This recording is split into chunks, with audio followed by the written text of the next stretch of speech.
जय हिंद दोस्तों, स्वागत है आप लोगों को मृत्युंजय रिसर्च सेंटर में। आशा है कि आप लोग अच्छे होंगे। तो दोस्तों, आज ये सिंधु सभ्यता का पार्ट 3 वीडियो है। आशा है कि आप लोग पार्ट 1 और पार्ट 2 वीडियो को ज़रूर देख लिए होंगे। उसमें काफ़ी अच्छे अच्छे प्रश्न ऐसे हैं दोस्तों जो पीछे के जो एग्ज़ाम हुए उसमें पूछे गए हैं। तो दोस्तों, आज का अपने को प्रश्न की ओर बढ़ते हैं। तो आज का पहला प्रश्न है दोस्तों कि हड़प्पा के काल का तांबा का रथ किस स्थान से प्राप्त हुआ है। तांबा का रथ किस स्थान से प्राप्त हुआ है ये बताना है दोस्तों। इसका राइट आंसर की बात करें तो ये डैमाबाद से प्राप्त हुआ, ऑप्शन सी।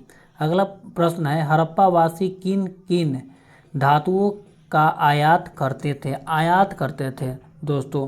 तो इसका राइट आंसर हो जाएगा चांदी, टीन और सोना, यानी कि ऑप्शन ए हो जाएगा इसका राइट आंसर। अगला प्रश्न है हड़प्पावासी लार्ज वर्ल्ड मतलब भवन का निर्माण का सामग्री का आयात कहाँ से करते थे ये बताना है दोस्तों। तो भवन का निर्माण के सामग्री की बात करें तो ये हिंदू कुश क्षेत्र के बदख्शा से करते थे, तो इसलिए इसका राइट आंसर ऑप्शन ए हो जाएगा। अगला प्रश्न है कि अफगान स्थित सिंधु सभ्यता से संबंधित स्थल। अफगान स्थित सिंधु सभ्यता से कौन सा स्थल ये बताना है दोस्तों। अफगान में कौन है तो मंडीगाक और सुतोगोई ये दोनों है, इसलिए ऑप्शन सी हो जाएगा, ए और बी दोनों। अगला प्रश्न है कौन कौन से नगर सिंधु सभ्यता के बंदरगाह थे बताना है दोस्तों। तो इसका ये तीनों हो जाएगा, सारा हो जाएगा, ऑप्शन डी इसका राइट आंसर हो जाएगा। आप लोग इसको ध्यान से देख लीजिए। अगला प्रश्न है कि मोहनजोदड़ो से प्राप्त पशुपति शिव आद्य शिव मुहर में किन किन जानवरों का अंकन हुआ है ये बताना है, किन किन जानवरों का अंकन हुआ है। तो ये हाथी, बैग है, वही उसके सिंधु सभ्यता में बोला जाता था। गैंडा या भैंस या हिरन, तो इससे राइट आंसर ऑप्शन डी हो जाएगा, इनमें से सभी का उसमें अंकित था। अगला प्रश्न है कि किस हड़प्पा कालीन स्थल से नृत्य मुद्रा वाली स्त्री का कांस्य मूर्ति का प्राप्त हुआ है। मतलब कि नृत्य करती हुई मूर्ति कहाँ से प्राप्त हुआ ये बताना है। तो इसका राइट आंसर की बात करें ऑप्शन ए हो जाएगा मोहनजोदड़ो। अगला प्रश्न है कि किस हड़प्पा कालीन स्थल से पुजारी का प्रस्त मूर्ति प्राप्त हुआ है। पुजारी का प्रस्त मूर्ति, तो इसका राइट आंसर की बात करें तो मोहनजोदड़ो से ये प्राप्त हुआ है, पुजारी का प्रस्तर मूर्ति। ठीक है। अगला प्रश्न है कि किस सिंधुकालीन स्थल से ईंट पर बिल्ली का पीछा करते हुए कुत्ता के पंजों का निशान मिला है। ठीक है।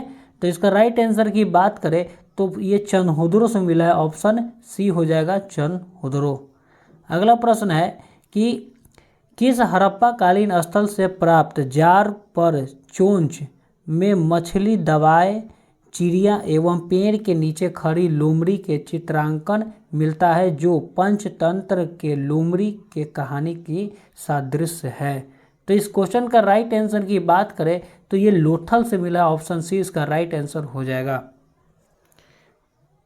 अगला प्रश्न है कि स्वतंत्रता भारत में सबसे अधिक संख्या में हड़प्पा कालीन स्थल का खोज किस प्रांत में हो। मैं बताना है कि हड़प्पा कालीन का जो स्थल है वो सबसे ज़्यादा किस प्रांत में खोजा गया यही बताना है।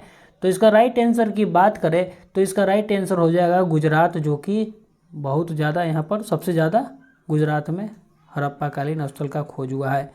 अगला प्रश्न है कि निम्नलिखित में से कौन सा फसल हड़प्पा कालीन लोगों का मुख्य खाद्यान्न नहीं था बताना। नहीं, देखिए नहीं पर ध्यान दीजिएगा, नहीं था। जौ चावल दाल या गेहूं यही बताना, इसमें से कौन नहीं था। तो इसका राइट आंसर की बात करें तो चावल का वहाँ साक्ष्य नहीं मिला था, इसलिए ऑप्शन सी इसका राइट आंसर हो जाएगा। अगला है कथन और कारण बताना है दोस्तों कि हड़प्पा तथा मोहनजोदड़ो अब विलुप्त हो गए हैं। अगला है कारण क्या है उसका, ये सही बात है, तो इसका कारण क्या है ये बताना है कि वे उत्खनन के दौरान प्रकट हुए थे। ये तो ये इसका राइट आंसर की बात करें तो ए और आर दोनों सही है। आर ए का सही निर्देश करता है, स्पष्टीकरण करता है, तो यही इसका राइट आंसर हो जाएगा। ए और आर दोनों सही है। आर जो है ए का सही स्पष्टीकरण करता है। अगला प्रश्न है कि सिंधु घाटी सभ्यता के संदर्भ में निम्नलिखित कथनों पर विचार कीजिए। यह प्रमुखतः लौकिक सभ्यता थी तथा उसमें धार्मिक तत्व यद्यपि उपस्थित था, वर्चस्वशाली नहीं था। अगला है दूसरा नंबर कि उस काल में भारत में कपास से वस्त्र बनाए जाते थे। तो इसका बताना है कि ये दोनों में से कौन कथन सही है, ये बताना है। तो ये दोनों कथन सही है दोस्तों। तो ए और बी दोनों, ऑप्शन कथन एक और कथन दो दोनों सही है। इस हिसाब से ऑप्शन सी इसका राइट आंसर हो जाएगा। अगला सुमेलित करना है कि सूची 1 को सूची 2 से सुमेलित कीजिए। तो जैसा कि एकदम मांडा कहाँ है, तो मांडा जम्मू कश्मीर में हो जाएगा, बताना है। दैमाबाद महाराष्ट्र में है, कालीबंगन राजस्थान में है और राखीगढ़ हरियाणा में है। अपना इसको एडजस्ट कर लीजिएगा। अगला प्रश्न है कि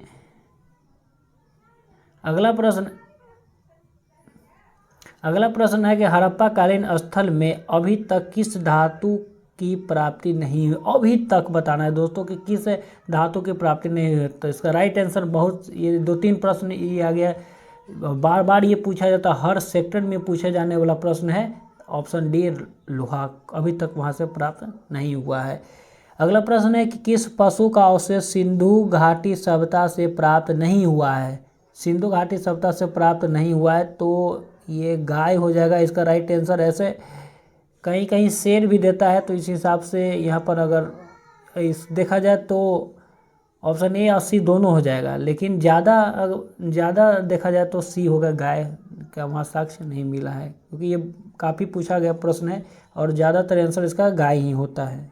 अगला प्रश्न है कि चनहुदरों के उत्खनन का निर्देशन किया था। किसने निर्देशन किया था? चनहुदरों के उत्खनन का निर्देशन किया था। किसने किया था? तो J.H. मैके ने किया था। इसका राइट आंसर ऑप्शन ए हो जाएगा। चनहुदरों का उत्खनन का निर्देशक J.H. मैके था। अगला प्रश्न है दोस्तों कि निम्नलिखित हड़प्पीय स्थलों में से कौन मनका निर्माण का एक विशिष्ट केंद्र था? मनका का बताना है दोस्तों। तो इसका राइट आंसर की बात करें तो लोथल था। लोथल मनका निर्माण का एक विशिष्ट केंद्र था, जो कि वहाँ से प्राप्त भी हुआ था। तो यही था पार्ट 3 दोस्तों, और बस 3 ही था हड़प्पा कालीन से।